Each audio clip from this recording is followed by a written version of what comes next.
시작은 세리와 죄인들이 말씀을 들으려고 예수님 가까이 왔는데 여기에 바리새인 서기관들이 서로 수군거리면서 왜 이 사람이 죄인들과 함께 하느냐, 왜 같이 음식을 먹느냐 라고 원망을 하는 일로부터 시작을 합니다. 예수님께서는 이런 사람들을 향하여서 세 가지 비유를 들어서 말씀을 하시죠. 하나님이 행하시는 일들이 무엇인가에 대해서 말씀을 합니다. 첫째는 양 100마리 중에서 잃어버린 양 1마리를 끝까지 찾아내고 잔치하는 목자의 이야기이죠. 오늘 1절 7절까지 말씀이죠. 그리고 8절에서 10절까지의 말씀의 두 번째인데 10드라크마 중에서 하나를 잃어버린 여인이 끝까지 찾아내어서 그 기쁨으로 이웃을 초대해서 잔치를 했다는 이야기입니다. 사실 이제 결과를 놓고 보면은 잃어버린 것보다는 잔치하는 데 들어간 비용이 훨씬 더 많이 들어갔겠죠. 그리고 세 번째 이야기는 연결되는데 잃어버린 아들이 돌아오는 기쁨을 감추지 못하여서 아버지가 큰 잔치를 베풀었다는 이야기입니다. 이 세 가지 이야기는 내용은 좀 다르지만 한 가지 공통점이 있다고 한다면은 아버지의 마음이 어떤가를 말씀하고 있어요. 우리가 하나님의 말씀을 읽을 때에 놓치지 않아야 될 아주 중요한 것이 있습니다. 그것은 그 말씀을 통하여서 우리 마음에 전달되어져 오는 하나님의 마음이 어떤가를 알아야 하죠. 무엇을 어떤 은혜를 받았다고 하더라도 그 말씀을 통하여서 전달되어져 오는 그 하나님의 마음이 우리 안에서 열매를 맺지 않는다고 한다면 우리는 신앙인이 아닙니다. 의식화된 종교의식에 살아가는 사람일 뿐이지 신앙인은 아니죠. 중요한 것은 다시 여러분에게 재차 말씀드립니다. 어떤 본문을 우리가 읽는다고 하더라도 그 본문 안에서 하나님이 우리를 향하신 마음이 내 심령 안에 전달되지 않는다고 한다면 이것은 분명 성경을 잘못 읽게 된 것이고 은혜를 잘못 받게 된 것이라는 것입니다. 오늘 저는 세 번째 이야기를 좀 중심적으로 말씀을 해보려고 합니다. 어떤 사람에게 두 아들이 있었는데 둘째가 아버지에게 요구합니다.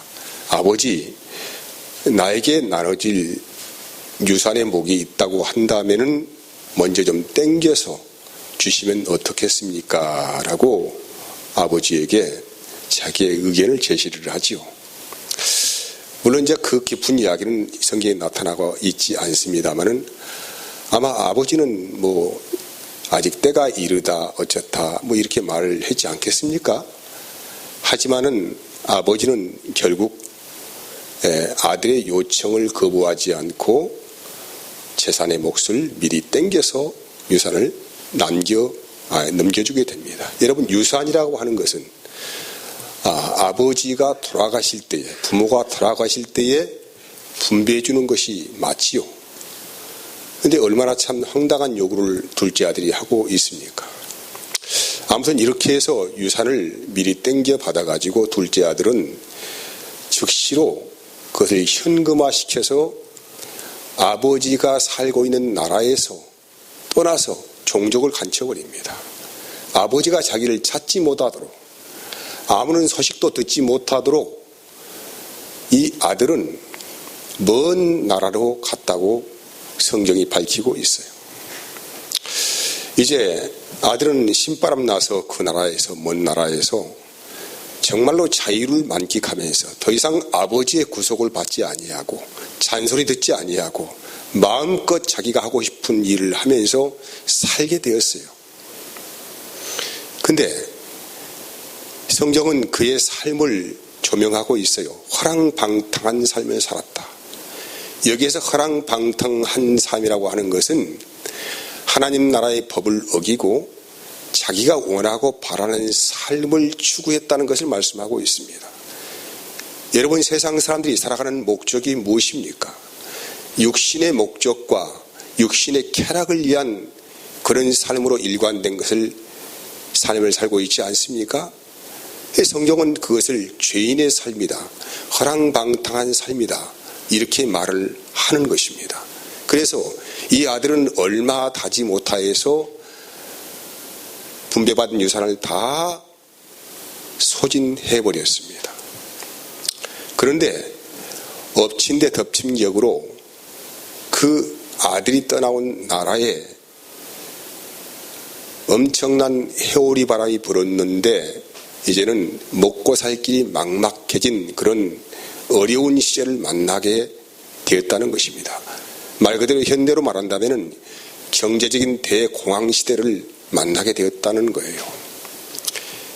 수중에 돈 떨어졌습니다.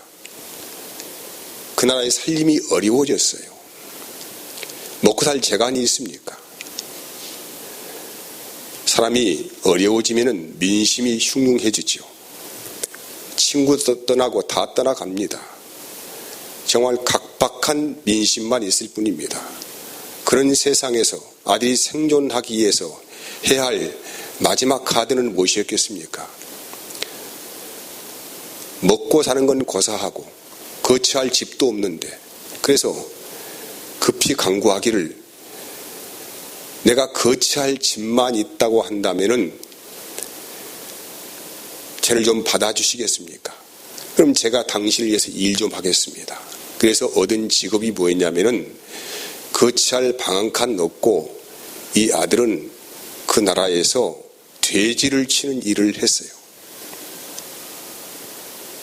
그리고 매 끼니마다 먹고 살아야 하겠기에 이 허기진 배를 채우기 위해서 돼지가 먹는 먹이를, 성경은 지엄 열매를 먹었다, 돼지가 먹는 그런 밥이죠. 꿀꿀이밥 아닙니까? 그래서 지엄 열매를 먹고 살았다고 그렇게 말씀을 합니다. 목구멍이 포도청이란 말이 있어요. 굶주리게 되면은 저것이 범죄인 줄 알고도 먹고 살아야 하기에 포도청 갈 준비하고 먹는다 이 말이죠. 이게 목구멍이 포도청이에요. 그러니까 이 아들은 현재 하나님의 나라에서 먼 나라로 떠났지요. 그 당시 하나님의 나라는 유대인들을 말씀하고 있어요. 이스라엘 땅을 말씀하고 있습니다. 근데 그 나라에서는 율법이 적용을 하고 있지 않습니까? 그 중에 돼지는 더러운 짐승이에요. 부정한 짐승이기 때문에 먹어서도 안 되고 키워서도 안 됩니다. 그런데 이 사람은 이제 법이고 뭐고 필요 없어요.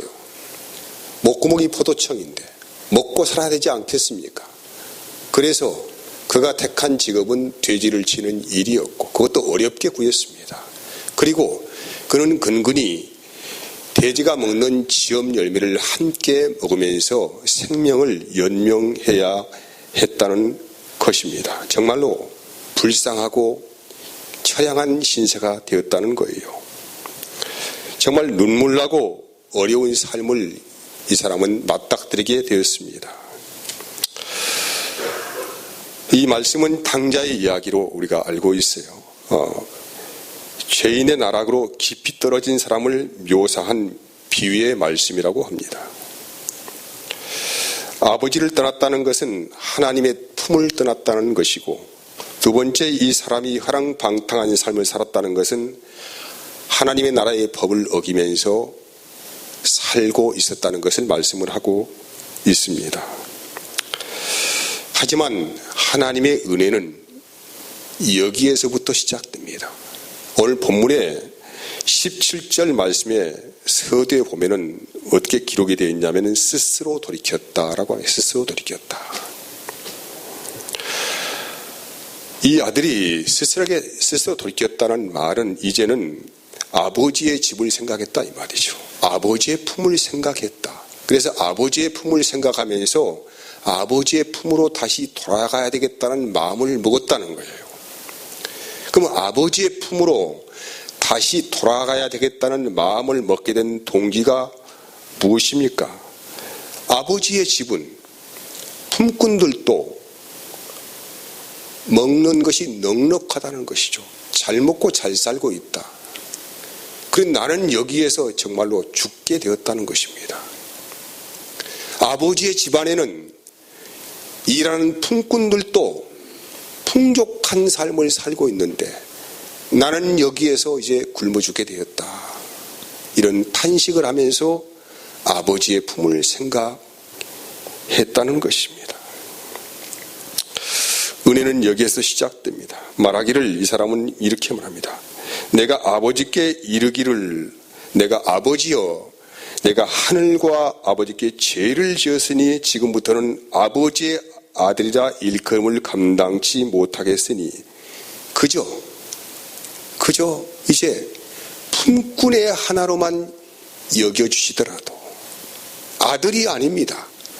품꾼의 하나의 자격으로만 나를 받아주신다 하더라도 저는 너무 황송해요. 너무 감사해요. 이런 심정적인 고백을 아들이 마음속에 하면서 아버지의 품으로 가야겠다고 결심을 하게 된 것입니다. 저는 이 대목을 읽으면서 제 지나간 과거의 삶이 주마등처럼 지나갔습니다. 제가 어떻게 처음 주님을 만나게 되었을까? 제가 곰곰이 생각해 보니까 제가 30대 초반 그 어린 나이에 사업을 했는데 사업이 박살이 나고 사방에서 빚을 얻었었는데 그때부터 채권자에게 쫓기게 되었습니다. 집에를 들어갈 수가 없었어요. 그래서 노숙하면서 2개월, 3개월을 밖에서 지냈습니다. 그런 이런 과정 안에서 저는 정말로 실오라기 하나 찾는 심정으로 교회의 문을 두드리게 되었고 하나님의 은혜를 구하였던 기억이 납니다. 하나님은 왜 우리 인생이 실패의 나락으로 깊이 떨어지는 것에 대해서 방관하시고 내버려 두시고 붙잡아 주시지 않는가? 본문의 말씀의 핵심은 그래요. 전능하신 하나님께서 왜 아들이 요구한 대로 유산을 내어주셨을까? 전제는 하나님입니다. 사람이 아니에요. 하나님은 우리 인생을 잘 아신다고 말씀을 하고 있어요. 우리의 머리카락 한 털도 다 세신 바 되신 분이라고 하나님은 성경을 통하여서 소개를 하고 있습니다. 그런 하나님께서 왜 이 아들이 집 나가면은 요즘 말로 개고생하고 거들나고 허랑방탕한 삶을 살 것을 아시면서도 왜 붙들어주지 아니하고 왜 붙잡아주지 아니하고 재산을 선뜻 내어주셨을까? 라는 생각을 해봅니다. 여러분, 이걸 좀 더 간단하게 이야기한다면 하나님은 이 아들이 망할 것을 다 아시고도 유산을 내어주셨다는 것입니다. 왜 그랬을까요?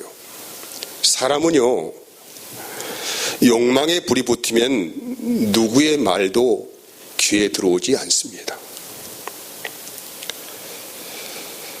여러분, 우리 주위에서 흔히 이런 말을 좀 우리는 들어옵니다.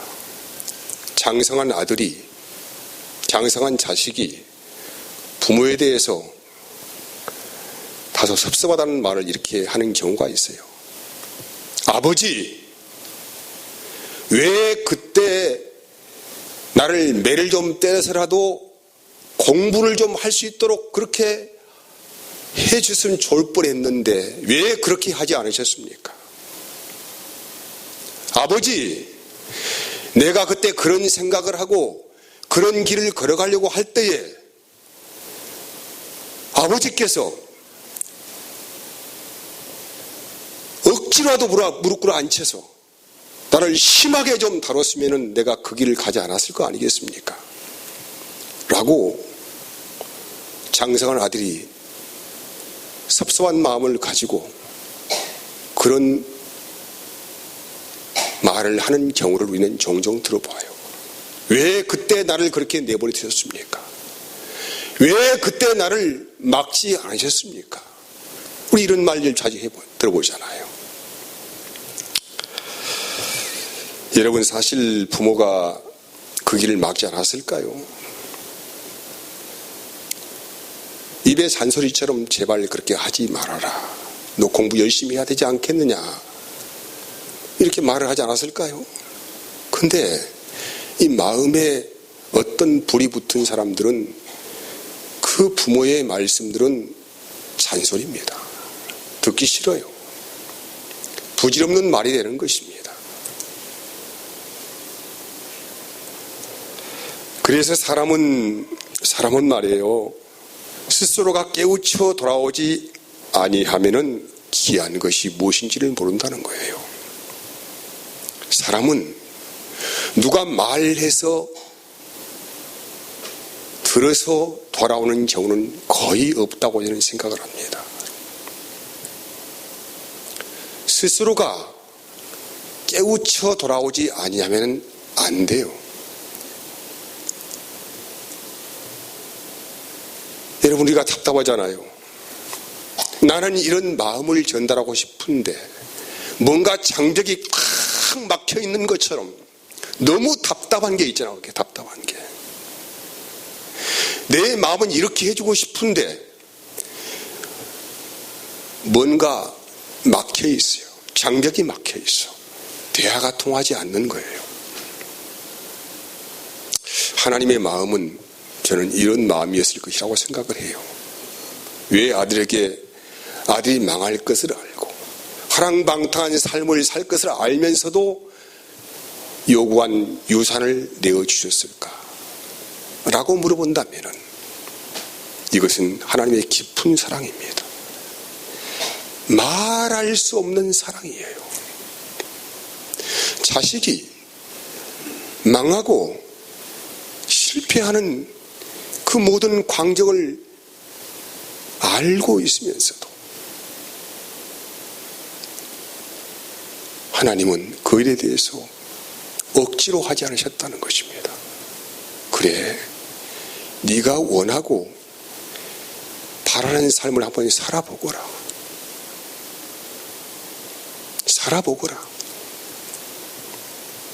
그리고 너의 심령 안에 어떤 은혜가 주어진다고 하면은 너는 돌아올 것이다.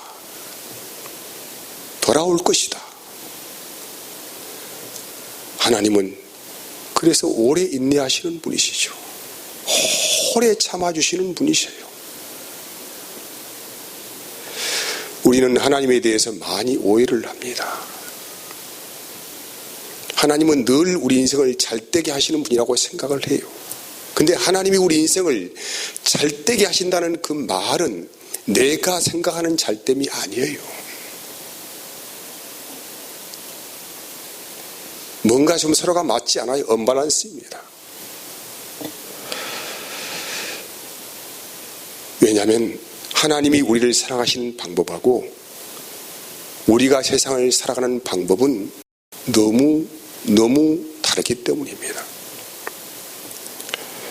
북아메리카에 살았던 인디안들 중 체로키 부족이라고 있어요. 이 부족은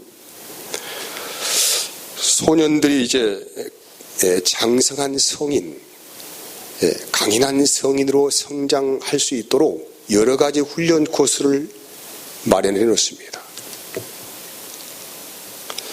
그 여러 가지 훈련을 다 거치고 난 다음에 제일 마지막에 하는 훈련, 테스트가 뭐냐면은 혼자 있게 하는 것입니다. 이제 모든 관문을 다 통과하고 그 소년의 아버지가 자기 아들을 데리고 깊은 산속으로 데려가요. 거기에서 홀로 그 아버지는 그 깊은 산속에 아들을 놔두고 마지막 당부를 합니다. 눈 가리개를 가지고 그 아이의 얼굴을 싸매주고 내일 아침에 동이 뜰 때까지는 절대로 이 눈 가리개를 벗어서는 안 된다. 네가 이 시험에 통과해야 된다 하고 약속을 받습니다. 그리고 그 아버지는 그 아들의 곁을 떠나버립니다. 이제 아들은 깊은 숲속에 홀로 남겨 있습니다. 사방에서 확 바람이 불어옵니다. 밤이 되었어요. 별 이상한 짐승의 소리가 사방에서 들려와요. 얼마나 두렵고 무서운 밤입니까? 얼마나 참 어려운 밤이에요. 한 번도 부모의 곁을 떠나본 적도 없어요. 근데 깊은 숲속에서 사방에서 맹수 울음소리가 나는데 그 밤에 눈을 가리긴 안대를 벗지 아니하고 한밤을 홀로 지새야 합니다. 너무나도 두렵고 두려운 밤이에요. 근데 사실 그 밤은 금방 지나가 버립니다. 아침이 됩니다. 이 소년은 드디어 승리했다는 그런 안도감으로 안대를 풀죠. 근데 그 아버지가 곁에 계십니다. 사실 그 아버지는 자기 아들을 홀로 두지 않았어요. 밤새껏 아들 뒤편에 아들이 인식하지 못하는 장소에서 숨어서 중무장을 하고 두 눈을 시퍼렇게 뜨고 혹여나 어떤 일이 발생하지 않을까 염려하고 조바스러운 마음으로 아들을 밤새껏 지키고 있었던 것입니다. 사랑하는 여러분, 아버지의 마음은 늘 아들에게 가 있어요. 이것이 하나님께서 우리를 사랑하시는 방법이에요. 이것이 하나님께서 우리를 사랑하시는 방법이라고요.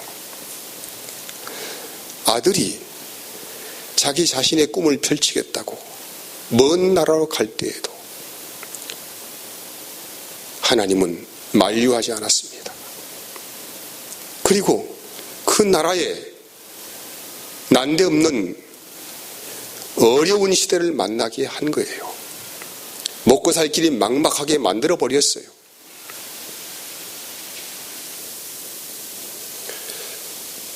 누가 그러셨습니까? 누가? 우연한 일입니까? 돈 떨어지니까 그 나라에 엄청난 정적인 대공황이 불어옵니다. 누가 그렇게 하셨어요? 하나님께서 그렇게 하셨지요. 뭐려고 하셨습니까? 그 아들이 돌아오기를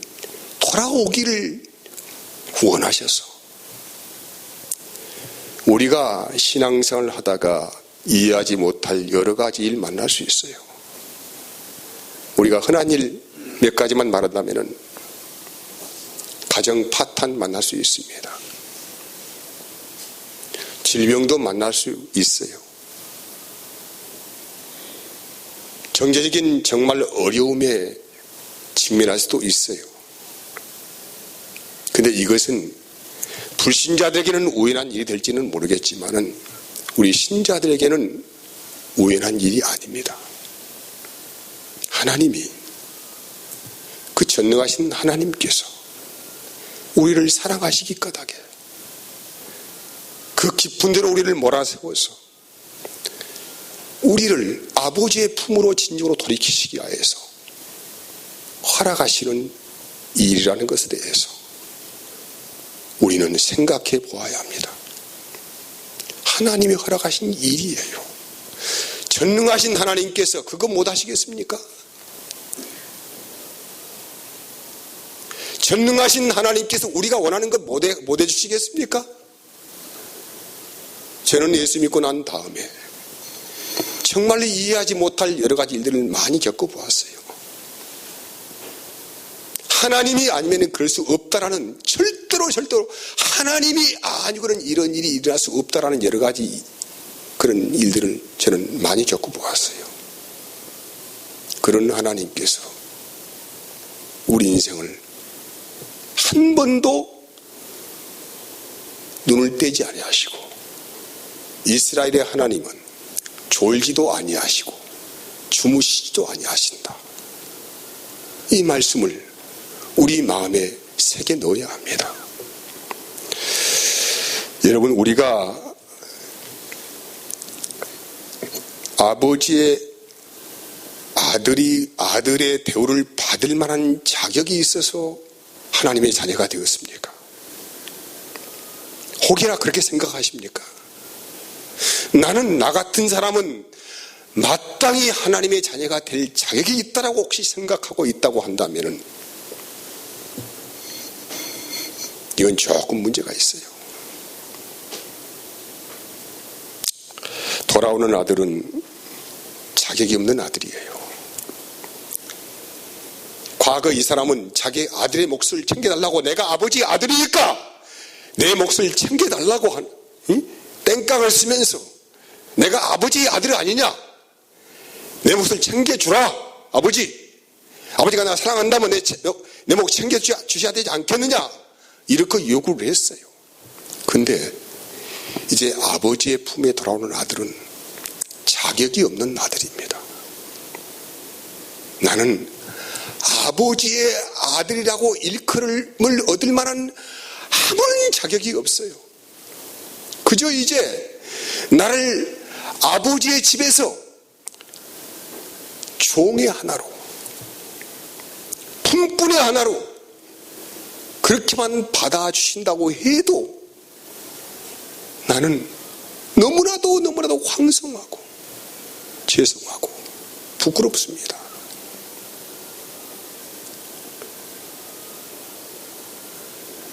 과거에는 당당한 아들이었어요. 당당히 아버지께 재산을 요구할 만한 그런 기백이 있는 아들이었어요. 근데 이제 다시 아버지의 품으로 돌아가는 아들은 당당한 아들이 아니에요. 너무 죄송하고 너무 부끄럽고 너무 창피하고, 말 그대로 쥐구멍이라도 있으면 숨어버리고 싶은 그런 마음을 가지고, 아버지가 나를, 내가 이 말할 때 이제 아들이 아니라 종으로만 여겨주어도 나는 감사하겠다 하고, 이런 마음을 가지고 아버지의 품으로 돌아갑니다. 이게 뭐냐면 하나님의 은혜입니다. 우리에게 이런 마음이 생긴다면 하나님의 은혜가 지금 내 심령의 역사가 되고 있는 거예요. 이제 내 심령의 역사가 되고 있는 거라고요. 이제 집으로 돌아갔습니다. 아버지는 먼 발치에서 혹여나 하고, 사람 그림자만 봐도 혹시 내 아들이 돌아오지 않는가, 이런 조바스러운 마음으로 항상 먼 동구 밖을 바라보면서 있었는데, 아들의 모습이 어른 보이는 거예요. 황급히 달려가서 아들의 목을 껴안고 입을 맞추고 집으로 데리고 갑니다. 아버지는 그 기쁨을 감추지 못했어요. 새 옷을 입혀라, 새 가락지를 끼워주어라, 새 신발을 신겨주어라, 그리고 내가 이 기쁨을 참지 못하겠다, 온 동네 사람을 다 초대해라, 우리 집에서 제일로 살찐 건강한 소를 잡아라, 내가 큰 잔치를 베풀겠다,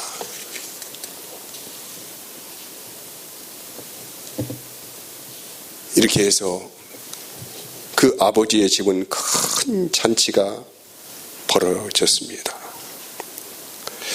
그런데 이 기쁜 잔치에 죽도록 극도로 분을 내는 사람이 있어요. 가슴을 치면서 너무 억울하다는 거요. 나는 누구였나요? 큰아들이죠. 큰아들은 그날 또 종일 아버지를 섬기기 위해서 밖에 나가서 일을 하다가 돌아오는 길인데 자기 집 언저리에서 요란한 잔치 소리가 나요. 종들을 불러봅니다. 무슨 소리냐? 당신의 아버지께서 몇 달 전에 집을 나간 그 둘째 아들이 돌아왔다는 말씀을 용인을 하고 큰 잔치를 베풀었습니다. 그것도 그냥 잔치가 아닙니다. 우리 집에서 제일 건강한 살찐 송아를 잡아가지고 동네 사람 다 초대를 해가지고 큰 잔치를 벌리고 있어요. 이때 큰아들은 엄청난 분노를 해요. 무엇이라고? 어찌 그런 일이 있을 수가 있어? 나 이제부터 집에 안 들어가.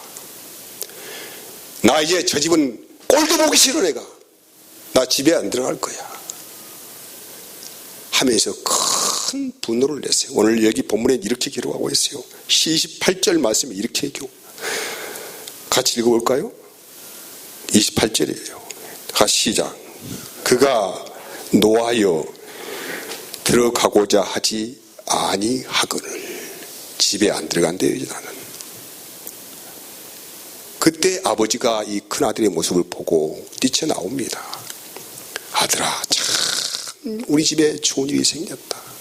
너무 기쁜 일이 생겼다. 잃었던 아들이 돌아왔다. 그 아들은 죽었다가 다시 살아난 아들이다. 너도 이 아버지와 함께 기뻐하자. 즐거워하자. 이렇게 말하는데 그 큰아들은 대뜸 말하는 거예요. 아버지, 세상에 그럴 수가 있습니까? 나는 이제까지 살아오면서 단 한 번도 아버지의 명을 거역한 적이 없습니다. 그런데 이런 나에게 아버지는 뭘 해주셨습니까? 언제 내 친구들하고 같이 놀아보라고 양 한 마리 잡은 적이 있습니까? 그런데 저런 개망나니 삶을 살고 온 아버지의 자를 탕지려고 허비한 이 둘째 아들에 대해서는 왜 그렇게 아버지는 후하게 대접을 하고 있나요? 왜 잔치를 하고 있나요? 그것도 제일 살찐 송아를 잡아가지고. 그때 아버지가 말합니다. 야, 큰아들아, 그것이 아니다. 저 아들은 죽었다가 살아난 아들이다. 잃었다가 다시 찾은 아들이다. 너는 나와 함께 있지 않느냐? 다 나에게 속한 것이 네 것 아니냐? 그러니 그러지 말고 나와 함께 기뻐하자. 사랑하는 여러분,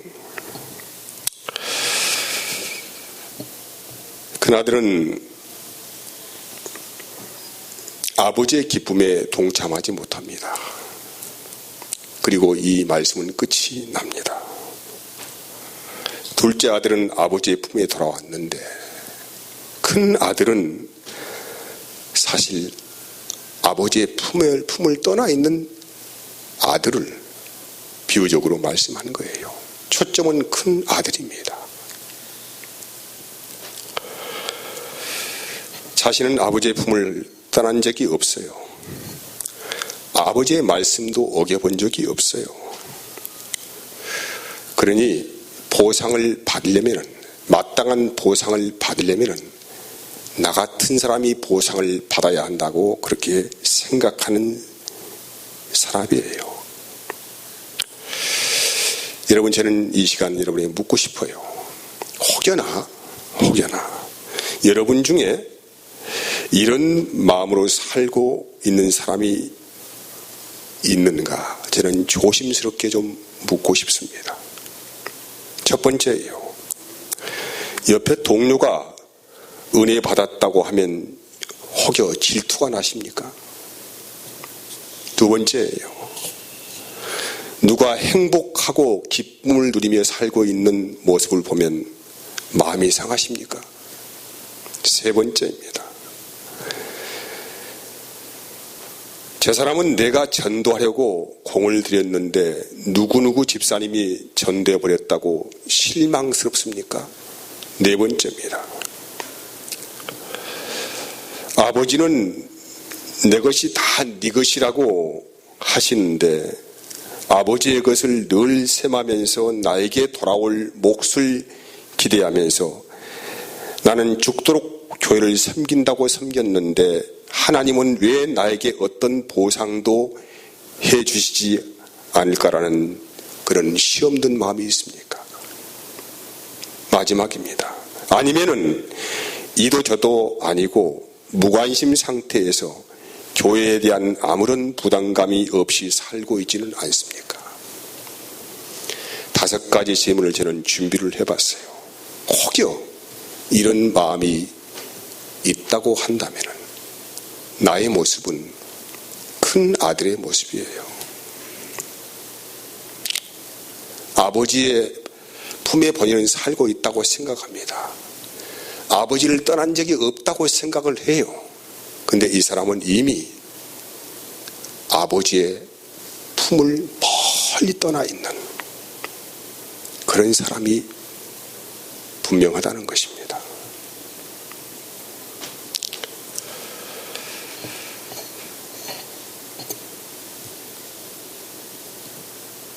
그럼에도 불구하고 우리 아버지는 지금 어떻게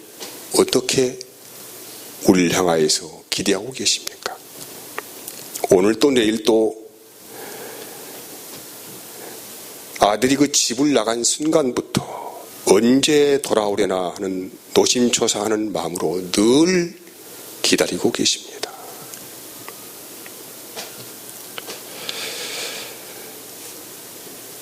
아버지의 최대 기쁨은 무엇입니까?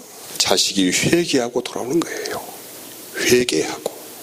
오늘 제가 5가지의 말씀을 좀 생각해보라고 말씀드렸는데 나에게 그런 마음이 있다고 하면은 나는 큰 아들입니다. 아버지의 품을 떠나 있는 사람이에요. 육신적으로는 여기 와 있을지는 모르겠지만 아버지의 품 안에 있지 않는 사람이라는 거예요. 여러분, 아버지의 품 안에 있지 않은 사람이란 말은 무엇을 의미하고 있습니까? 하나님의 자녀가 아니라는 것이죠. 하나님의 자녀는 아버지의 기쁨에 함께 동참하며 그 기쁨을 즐거워하는 것입니다. 이것이 우리가 하나님의 자녀가 되는 증거라고 말씀을 드릴 수가 있어요. 저는 사실 오늘 본문을 이른 양을 찬송한 제목으로 정해서 말씀을 전하는데 이 동기는 우리 교회가 이제 전도를 해야 될 때가 되지 않겠느냐 이런 생각을 하면서 말씀을 준비하다가 주님이 내 마음에 말씀하시는 거예요. 너희 공동체 안에는 아직 아버지의 품에 들어오지 않은 사람들이 많다는 거예요.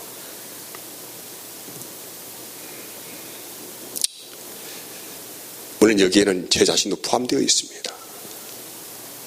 교회는 다녀요. 열심히 뭔가 한다고 해요.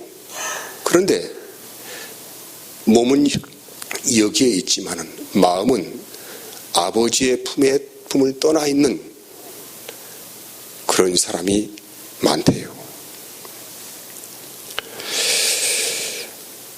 여러분, 그래서 저는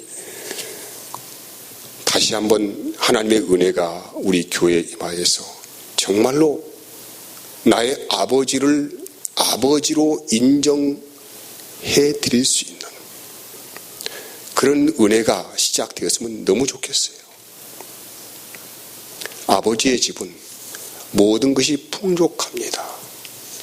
부족함이 없어요. 아버지의 것이 내 것입니다. 이것이 아들의 권세라고 성경은 말씀하고 있어요.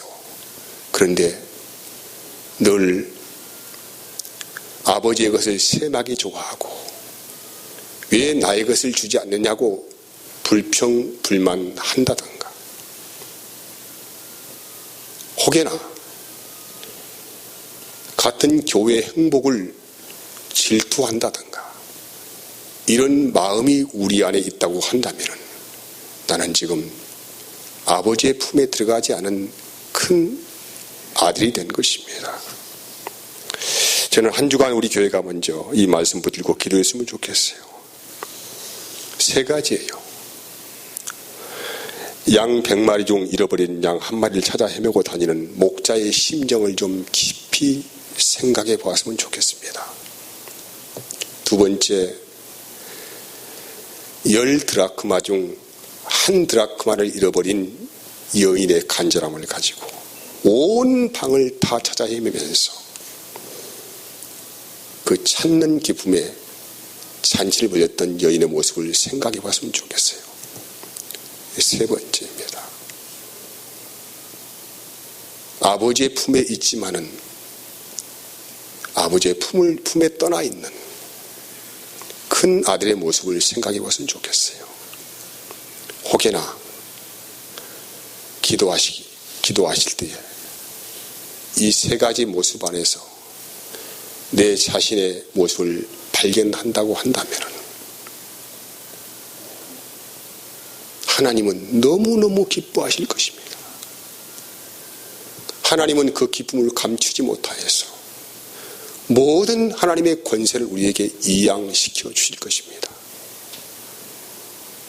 여기에서부터 우리의 삶은 진정으로 하나님의 은혜가 역사가 되어지고 하늘의 풍성함으로 우리의 심령이 가득 채워지는 은혜를 얻게 되어질 것입니다. 그리고 이 심령을 가지고 주님의 기쁨에 동참을 하면서